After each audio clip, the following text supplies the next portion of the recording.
On croise les doigts pour que ce soit pas une émission qu'on a déjà vue, hein.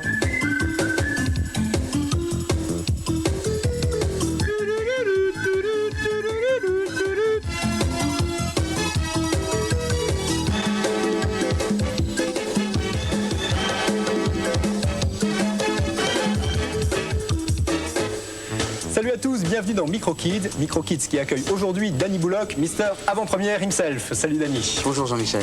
Tu vas nous présenter des jeux en avant-première. Oui, et parmi les titres que je présente, il y a Strike Commander que tout le monde attend, une simulation de vol d'Electronic Arts, Heroes et Deliverance. Avant de retrouver nos candidats qui vont concourir pour les 2 Mega Drive offertes par notre partenaire Micromania, un dossier que nous avons reçu pour le concours de scénario, il s'agit de School Academy. C'est un dossier dans la catégorie junior.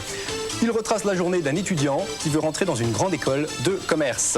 Il est assez simple, peut-être un petit peu trop simple. C'est un jeu d'aventure, un jeu d'action. Il aura besoin d'être amélioré s'il est sélectionné en finale. Je vous rappelle que le gagnant remportera une bourse de 30 000 francs offerte par le ministère de la Culture et signera une convention de développement avec Philips pour voir son jeu édité sur compact disque interactif sur CDI Philips. Les fanzines continuent à arriver. Cette semaine, nous avons sélectionné Laser Games, un fanzine en couleur, écrit à la main, entièrement consacré au test de jeu. Le seul problème, c'est que nous n'avons pas les coordonnées de ces auteurs. Alors si c'est vous qui êtes à l'origine de Laser Games, écrivez-nous et donnez-nous votre nom et votre adresse, de façon à ce que nous puissions mettre vos coordonnées sur le 3615 code FR3, rubrique Micro Kids. Place à notre championnat dans l'équipe numéro 1. Olivier et Sonia, ils viennent de Soissons. Ouais. Dans l'équipe numéro 2, Delphine et Cyril qui viennent du Bourget. Ouais. Sonia et Delphine, êtes-vous prêtes? Oui. Les mains en l'air. 3, 2, 1. Il joue sur quoi? Nos candidats jouent pour la dernière semaine sur le jeu Super Mario 3 sur NES. Sonia et Delphine vont jouer pendant toute la durée de l'émission sur ce jeu qui exige réflexe et réflexion. Le vainqueur fera marquer 5 points à son équipe. À ces 5 points viendront s'ajouter ou se retrancher les points marqués par les candidats quiz que nous retrouverons tout à l'heure. L'équipe gagnante remportera les 2 Mega Drive offertes par Micromania. Le meilleur score réalisé en 3 semaines de jeu sur Super Mario 3 est de 295 900 points. Ce score sera-t-il battu aujourd'hui? Réponse en fin d'émission. Vous savez que nos candidats jouent pendant 4 semaines sur le même jeu. Il y aura donc un meilleur score pendant ces 4 semaines et le vainqueur de ce meilleur score remportera un Atari ST Micro Kids. En quoi consiste l'Atari ST Micro Kids? On vous l'a présenté déjà la semaine dernière. Je vous rappelle simplement qu'il y a 3 jeux avec. Il y a Robocop 3, Toki et Hudson Hawk. Danny, le premier titre de ta sélection, c'est un jeu qu'on attend tous, c'est un véritable scoop Micro Kids, c'est Strike Commander. Oui, et tu te rappelles comment on s'est vraiment éclaté avec Wing Commander 1 et Wing Commander 2. Des jeux immenses. Alors je peux te dire que ces 2 titres ne sont rien comparés à Strike Commander, toujours du même auteur, Chris Roberts, parce que là c'est fabuleux. L'histoire? Eh bien, l'histoire, c'est tu joues le rôle d'un mercenaire, et tu es un pilote émérite, et tu travailles pour un conglomérat. En fait, ça se passe dans le futur, hein, j'ai oublié de le dire, ça se passe dans le futur et il n'y a plus de gouvernement. Et là, c'est ces espèces de cartels industriels ou financiers et essaient de diriger le monde. Et ils se battent entre eux à travers des mercenaires. Donc tu joues le rôle d'un des mercenaires et tu auras le choix entre jouer le mercenaire sans pitié ou avoir une certaine morale. Et la grande nouveauté de Strike Commander par rapport aux 2 précédents titres, c'est qu'avant, tu faisais ton combat et tu rentrais et tu regardais les interséquences comme un spectateur. Là, ce sera interactif. C'est-à-dire que c'est un simulateur de vol, un jeu d'action, un jeu d'aventure. C'est un véritable simulateur de vol dans un environnement, c'est de la réalité virtuelle comme Ultima Underworld. Et c'est ça qui le rend vraiment fabuleux. Ça tourne sur une grosse configuration. Il vaut mieux avoir un 386 ou encore mieux un 486 avec 4 mégas de RAM et qui tourne à 33 MHz. Donc un gros PC. Oui, surtout le Roland MT32. Et d'un point de vue son. Oui, c'est trop beau. Le second titre, Héros de la 357e, tu veux ajouter quelque chose? Oui, c'est au sujet de la sortie de Strike Commander. Oui. Il est prévu pour juin. Donc on croise les doigts parce qu'il est tellement génial qu'on espère qu'en juin 92, Origin va nous donner ce jeu. Héros de la 357e, c'est un jeu d'Electronic Arts. C'est une simulation de vol. Ils ont un peu délaissé Chuck Yeager. Ça fait du bien parce que là on se retrouve dans la Deuxième Guerre mondiale et puis on reprend les missions habituelles contre la Luftwaffe. Moi, ça me fait énormément penser à Wings. Je ne sais pas si tu te rappelles de Wings sur Amiga, de Cinemaware. Un titre qui avait beaucoup plu à une époque. Voilà. Donc là, on fait des attaques au sol, on fait du bombardement, on fait de l'escorte. Graphiquement, c'est pas aussi bien que Vector Graphics, mais effectivement, la partie ludique a été amplifiée et c'est super, vraiment super. Troisième titre de ta sélection en avant-première, Délivrance. Oui, alors je reviens encore sur Heroes parce que la sortie est prévue pour avril. Et là, je répète encore, la version ST et la version Amiga, et on n'est pas certain qu'ils vont le faire. Quand c'est produit aux États-Unis, ce n'est jamais certain que les Européens, les 16 bits européens, bénéficient de ces beaux titres, hélas. D'accord, donc ça veut dire uniquement sur PC. Pour l'instant. Peut-être sur console. Peut-être sur Amiga. Sur console, ça m'étonnerait. Bon. Délivrance. Délivrance, alors ça c'est un produit européen fait par Ex-Hewson qui s'appelle maintenant 21st Century Entertainment.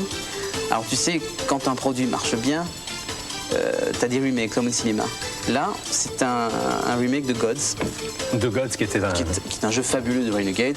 Et on retrouve un peu le même esprit, les mêmes décors presque. C'est une pure copie ou... Moi je considère que c'est une très bonne copie. Quand les remakes sont aussi bons, on peut dire que c'est valable. On peut craquer. C'est beau, c'est joli, et puis ça tourne bien. Enfin, c'est sur Amiga. Un nouveau titre d'Océan, Liquid Kid. Et alors là, c'est un jeu, moi, qui m'amuse totalement. Ouais, moi aussi. Et salut à Geoffrey qui est avec nous. Plateforme à part Super Mario Bros 4. Tu es plus aventure, simulateur de vol. Voilà, et donc. Mais quand je tombe sur un jeu comme Liquid Kids, c'est l'éclat total. On oublie tout, on a envie de passer les tableaux, on rigole, enfin bon. Tout le monde va aimer ça. Liquid Kid. Battle Isle Data Disk, c'est une amélioration, ce sont des extensions. C'est une extension. C'est-à-dire qu'il faudra utiliser l'original pour pouvoir lancer le data disk. J'ai voulu présenter Battle Isle parce que pour moi, Battle Isle est le meilleur jeu de stratégie sur micro, toute catégorie confondue. C'est tellement facile. Moi qui déteste les wargames, je passe des heures sur ce jeu. Alors je vous conseille de prendre l'original et le Battle Isle Data Disk. Il sort quand? Il est prévu pour... D'abord c'est fait par Ruby. Et il est prévu pour mai, je pense, pour être sûr, la version française. Donc 5 grands jeux qu'on attend tous avec impatience. On retrouve Dany dans 3 semaines avec de nouvelles avant-premières. D'ici là, tu seras allé aux États-Unis. Oui, et je reviens avec de grosses surprises. On n'en dit pas plus. Rendez-vous dans 3 semaines avec Dany et ses avant-premières. Dans Gate of Thunder, édité par Hudson sur PC Engine CD-ROM, de mystérieux aliens attaquent la Terre. Très original, sautez dans votre Crusader, serrez les dents et lancez-vous dans un shoot'em up d'enfer. Peu d'invention dans le graphisme, que ce soit pour les décors ou pour les aliens. La routine, dommage, 13 sur 20. Je crois que le pire, c'est les effets sonores. La d'action et la vitesse du scrolling, chapeau bas. Mais il n'y a aucune invention dans le déplacement des aliens, 13 sur 20 pour ces animations sans génie. Avec le CD-ROM, la musique est évidemment excellente. Les bruitages, bien que classiques, sont violents à souhait. Ouais, violent, c'est le terme, ouais. Bon. 16 sur 20 pour la bande-son. De nombreuses armes pimentent cet exercice de tir sauvage. Votre vaisseau répond bien aux commandes. OK pour la jouabilité, que nous notons 15 sur 20. Et finalement, une note d'intérêt global de 14 sur 20. Gate of Thunder n'est qu'un shoot'em up de plus. La rapidité du scrolling et la qualité de la bande-son ne compensent pas un manque certain d'imagination. Devenez un robot géant et attaquez tout seul une forteresse alien de la taille des États-Unis, c'est le défi que vous lance Browning, édité par Riot sur PC Engine CD-ROM. On ne gardera que c'est pas pas un souvenir terrible, ça. inoubliable de ces décors. Passons vite, 10 sur 20 pour le graphisme et c'est tout. Les sprites sont finement dessinés mais leurs mouvements sont assez laborieux. La vitesse de jeu est honorable, 12 sur 20 pour l'animation. Écoutez le pas lourd de votre robot. C'est insupportable. Il porte des chaussures de plomb. Ça se sent. Avec en plus une musique nerveuse et pas mal de voix digitalisées.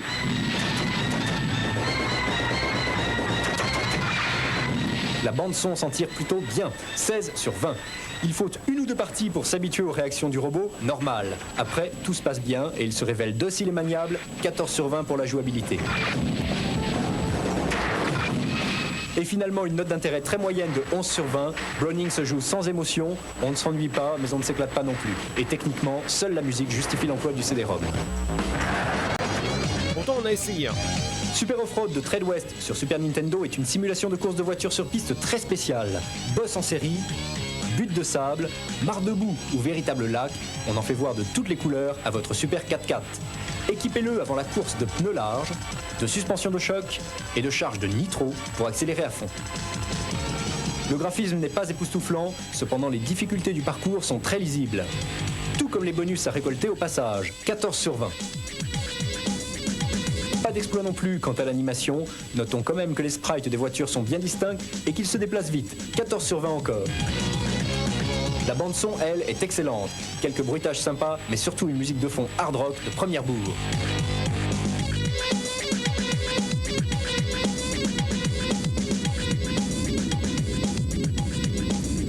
Sur 20, yeah! En fait, la grande force de Super Off-Road, c'est sa jouabilité. Le pilotage de ces bolides est un régal. Les commandes réagissent au quart de tour. Et si vous partez dans le mauvais sens, c'est vraiment de votre faute. Un plaisir de jeu qui vaut 17 sur 20. Moralité, 17 sur 20 pour l'intérêt global. Voici le type même de la cartouche qui ne jette pas de la poudre aux yeux, mais qui pourtant ne décollera plus de votre console. Les différents accessoires permettent d'améliorer toujours sa voiture et de renouveler le pilotage. Et regardez cette accélération à coup de nitro, c'est fulgurant. Fans de jeux de rôle, réjouissez-vous. Après Dungeon Master, Chaos Strikes Back et Eye of the Beholder, voici venir Black Crypt. Une nouvelle fois, vous aurez à diriger 4 intrépides héros à l'intérieur d'un immense labyrinthe pour empêcher le retour d'un sorcier aussi maléfique que puissant. Le graphisme du donjon est très beau, la palette de l'Amiga est bien exploitée, les décors sont très réussis. Tout comme les multiples créatures. Je vous ferai pas l'affront de le lancer. Notre note, 17 sur 20 en graphisme. L'animation vaut également le détour, les portes s'ouvrent et se ferment, les projectiles et les sorts sont visibles à l'écran. Même les monstres sont animés. Et ils ne se laissent pas faire, 16 sur 20 pour l'animation. L'ambiance sonore est meilleure que celle de Dungeon Master, on entend le pas des monstres et les combats sont souvent bruyants. Et on me dit Black Crypt, un dungeon crawler pas limité en 16 couleurs. Bande sonore.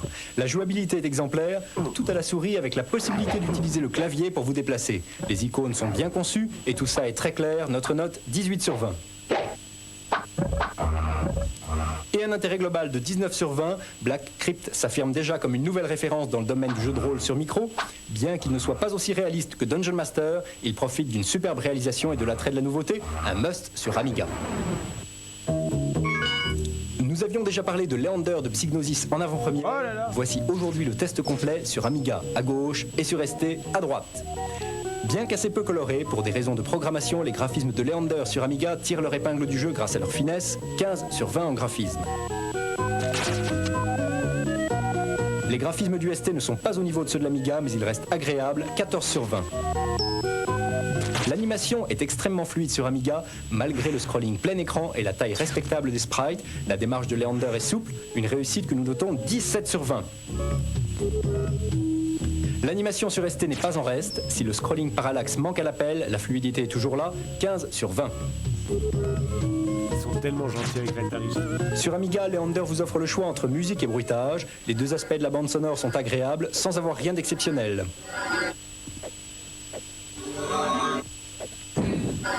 Notre note, 14 sur 20.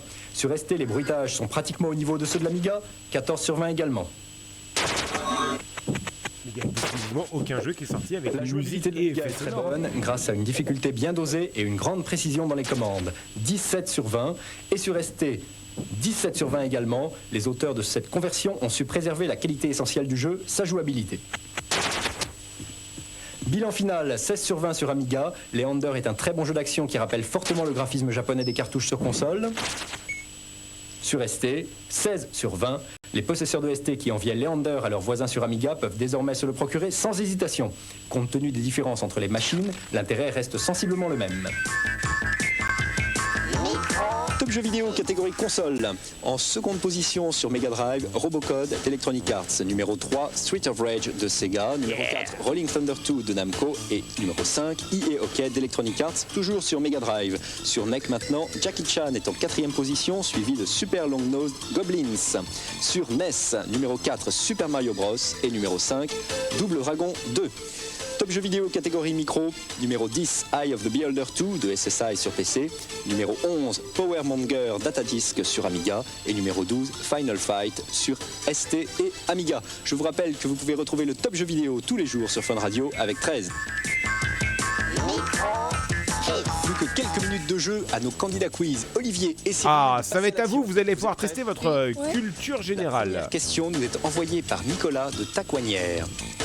Quel est le format des disquettes utilisées sur les Atari ST et Amiga 500, 3 pouces et demi ou 5 pouces un quart? Olivier? 3 pouces et demi. Bonne réponse, plus 2 points.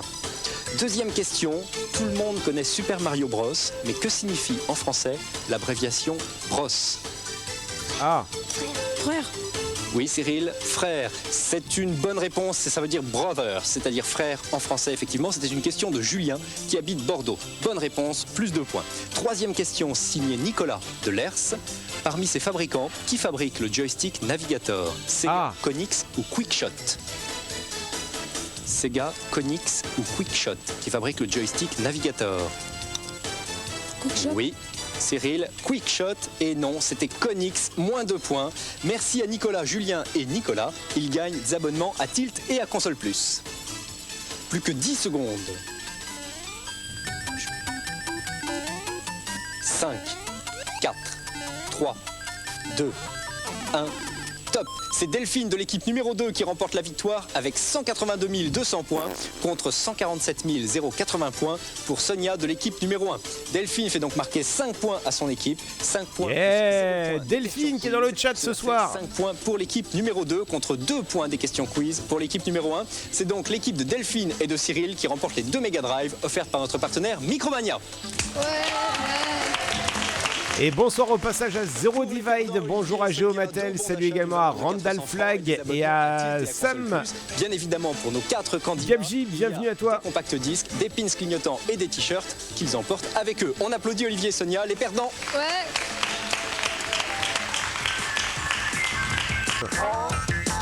Place maintenant à notre labo test qui a permis à nos candidats de tester le jeu Mercenary Force sur Game Boy. Et c'est Solène qui nous présente les résultats du test. Bonjour Solène. Bonjour.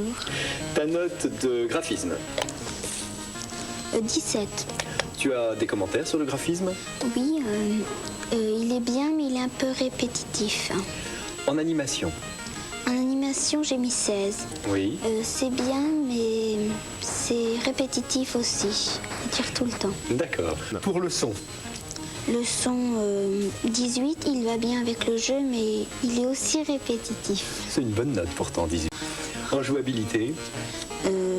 17, je trouve que c'est bien, on arrive bien à tirer. Et finalement en intérêt global? 17, 16. Tes commentaires sur l'intérêt global de ce jeu? C'est bien, mais en tout, c'est répétitif. D'accord. D'autres commentaires? Pas beaucoup d'intérêt. On tue toujours les adversaires et on ramasse des pièces d'or. Un jeu un peu répétitif, il suffit d'avancer en tirant. Trop lent pour pouvoir se trouver des tactiques. Un jeu assez bon qui au début doit être amusant, mais vite lassant. Mercenary Force est un jeu assez convaincant. Donc finalement, un avis assez positif sur le jeu. Merci Solène. Vous aussi, vous pouvez noter vos jeux. Bon. Cette semaine, c'est James Bond 2 ou Robocode sur Mega Drive qui a eu le plus de résultats. En graphisme, 17. En animation, 17,5. En son, 17,5. En jouabilité, 18. Et un intérêt global de 18,5 sur 20. Un très bon jeu avec de beaux graphismes et une superbe animation. Ce jeu est fantastique, c'est le meilleur que je connaisse. Donc des avis très favorables sur James Bond 2, qu'on appelle aussi Robocode.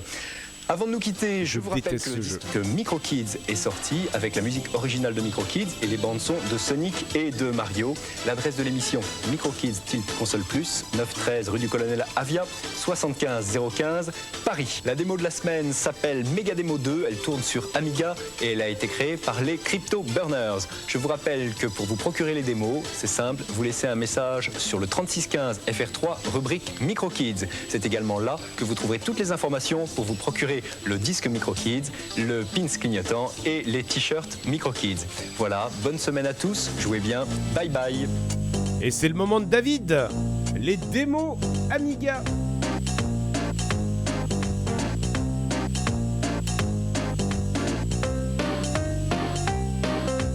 Avec des musiques sans bruitage.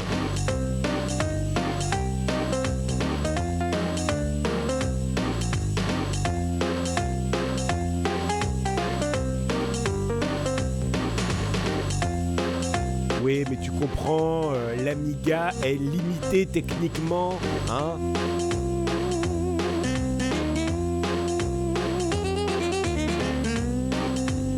un truc d'ancienne génération. C'est limité, on peut pas tout faire avec un Amiga.